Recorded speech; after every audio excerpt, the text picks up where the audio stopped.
Hey, welcome back, everybody. Good morning to all you lovely, sexy people up there. I appreciate y'all tuning in.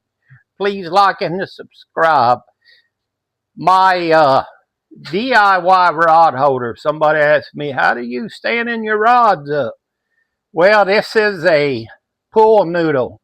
As you can see, I just put some screws into the wall and attached it. Then I just cut slots in the pool noodle, and boy, it holds the rods nice and snug and makes a great rod holder. Keeps them standing up. You know, if you lean a rod against a wall and if it gets too hot, it'll bend it, it'll warp it. But here's a long one I did. Oh yeah, you see my sign there. Says just another beer drinker with a camping problem. I appreciate y'all tuning in. It's a short video. We'll be done here in a minute. Don't be skipping. But that's all it is, just a pool noodle. Anybody can do it. Most of y'all probably already know about it. But I'm sure there's some people that don't know about it. But that's what I do with my rods. Works out real good. I'll back up here.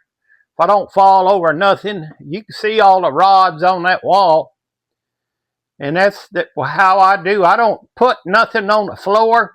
I just stand them on the floor and then put them in the slits that I've cut in there.